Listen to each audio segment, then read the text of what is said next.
How can we use an array of household objects as part of a home workout in a way that's informed by Alexander Technique? This is Open Mind Alexander Technique. I'm Jess. We're doing some workout stuff today. So what I've got here is 3 different objects that we're going to talk about and demonstrate with. These are things that I use around my home. They're my things that I find useful for adding more resistance to a workout. I am not going to give you a particular workout to follow for a couple reasons. One, I'm not trained in that. That's not part of what Alexander Technique does. And I would just hate to have anyone get an injury or have anything negative happen or be, underachieving because this is what Alexander Technique says to do. Well, no, Alexander Technique is not an exercise program. That's just not what we do. I don't have a personal background in personal fitness coaching or anything like that, so that's not something that I can bring to this situation. What I can do is show you really effective and sustainable ways to do different types of activities so that you or the other professionals that you're working with can put together a program that is right for you.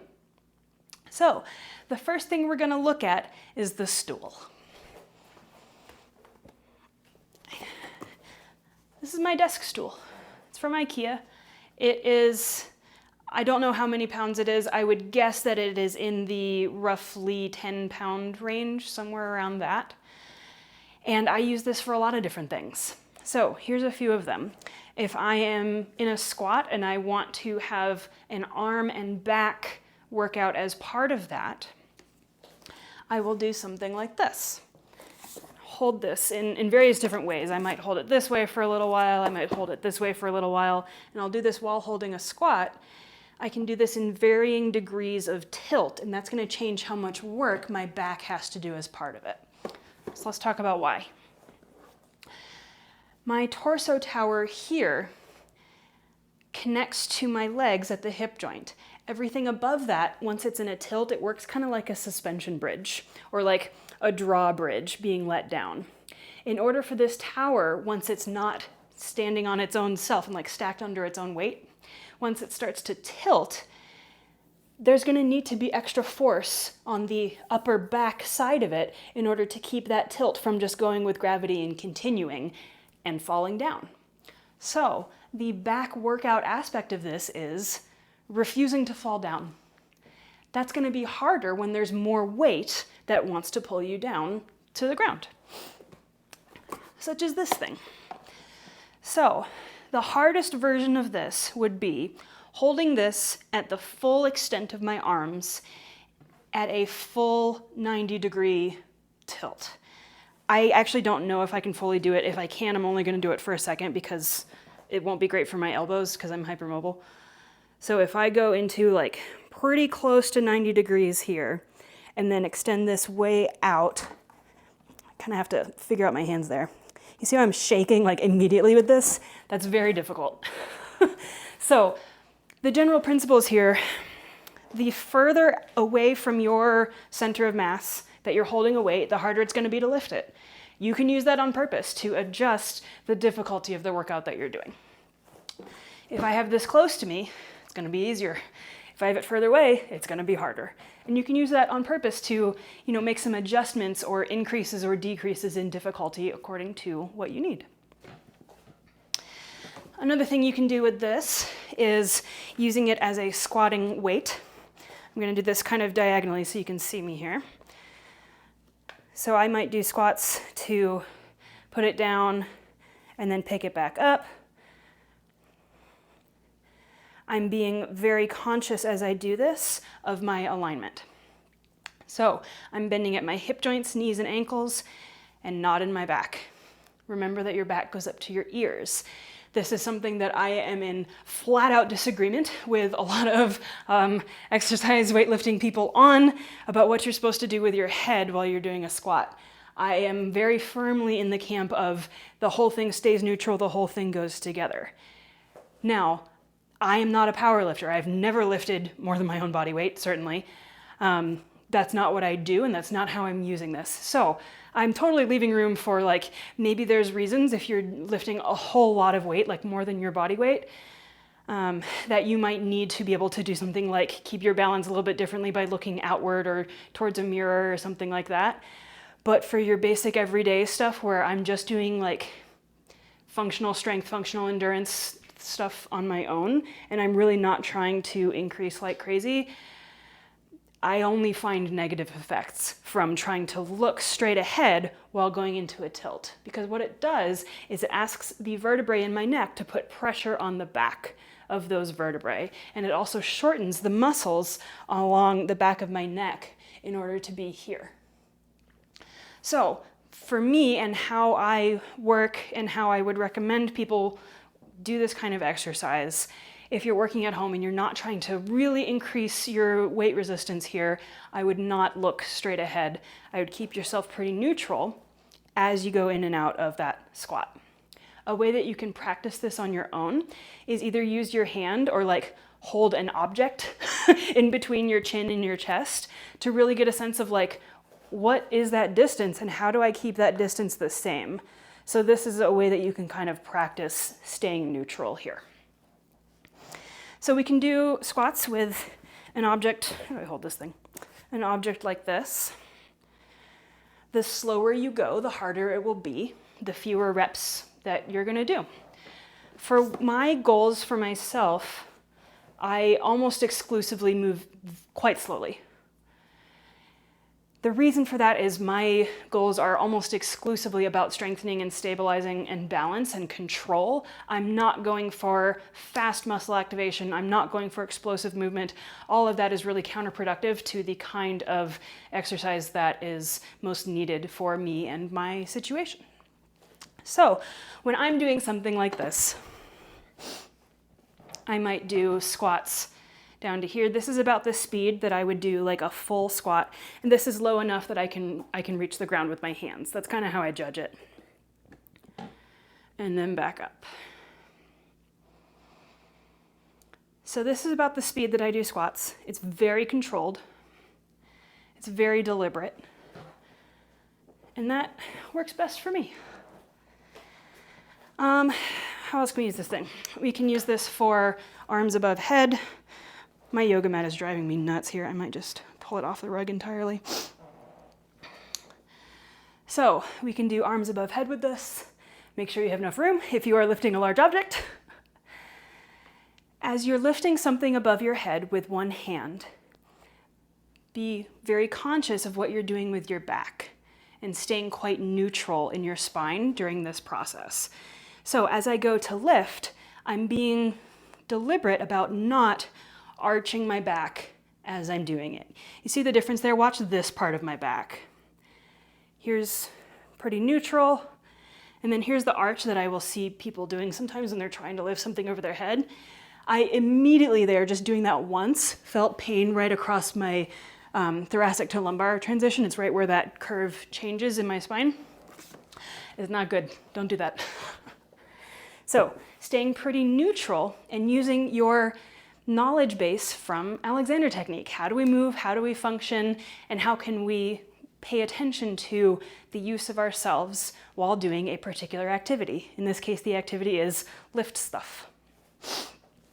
If I'm going to do something like bicep curls with something this heavy, I'm also going to do it quite slowly. In my case, because of how my hypermobility works in my hands, I'm not going to wrap my thumb totally around an object this size because that's a recipe for my thumb joints coming out of place.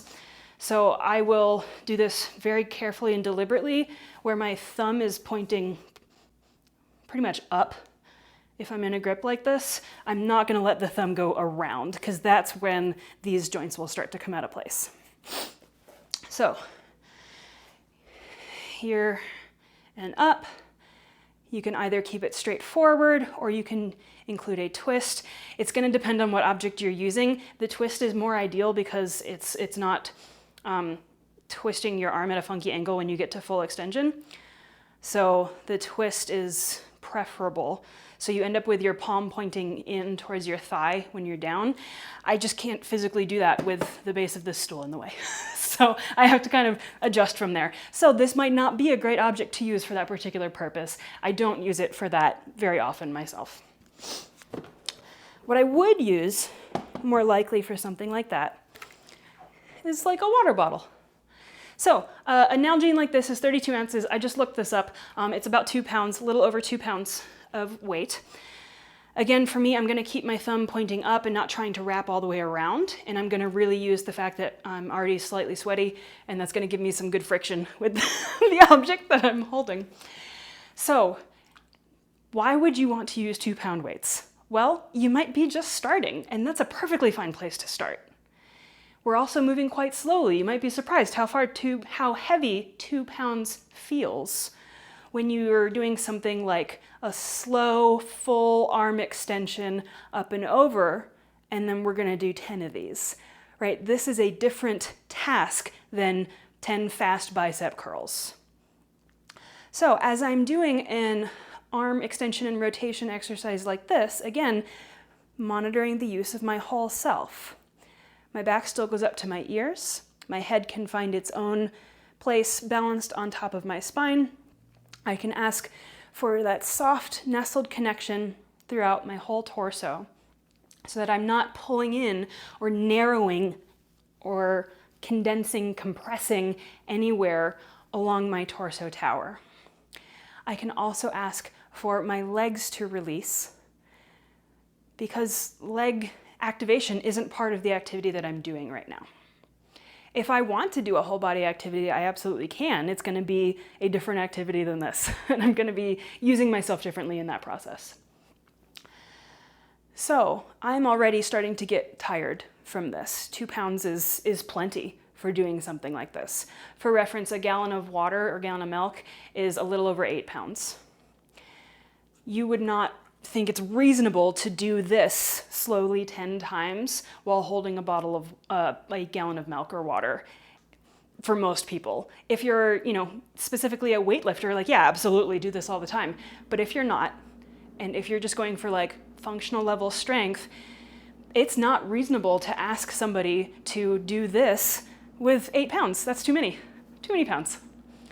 So keep that in mind as you're deciding on how heavy of objects to use, if you're comparing that to actual weights, or if you have weight sets at home that you're thinking about using and adding into your exercise and whole self health routine.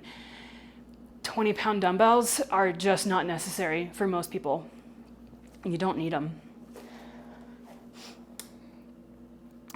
All right, the final thing I want to show here is something that only occurred to me recently, and I wish I had thought of it before. This is my weighted blanket.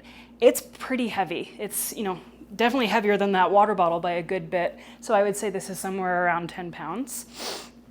It's a beefy one. So the way weighted blankets work is inside of this, there are little pockets all throughout, and they have beads in them. They're weighted beads. So this thing is really, really hefty, and it conforms to a shape, which is why I like it.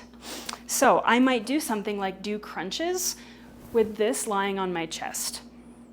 That's an increased amount of weight that I can hold there. I can also do something like put this across my back and do squats or just hold this there. And keeping in mind how I'm organizing myself, how am I bending, am I still breathing? Anytime you have a weight on your back, it's worth giving some extra thought and consideration to my ribs still need to be able to move as I breathe, even though they're in firm contact with a weight. So by having something that's on my back, it's going to give me a lot of awareness of where my back is in space. And I can still allow my C-shaped ribs to move up and out on my inhales, down and in on my exhales. So the weighted blanket, I was pretty happy with when I figured that one out. Another thing that I have used in the past, I didn't grab it because it's not currently full of anything, but you can just use a box, cardboard box, like a paper, like banker's box, or like the boxes that computer printer paper comes in. Those are a great size for holding like this. And then you can do, whatever different exercises you want to do, like up on toes while holding that for some extra resistance for heel lifts and calves. Lots of different things you can do with that. I've also experimented with like holding that on my chest and like rotating it as I go in and out of sit-ups. That's another thing you can consider. Other home workout considerations that align with Alexander Technique principles and problem solving.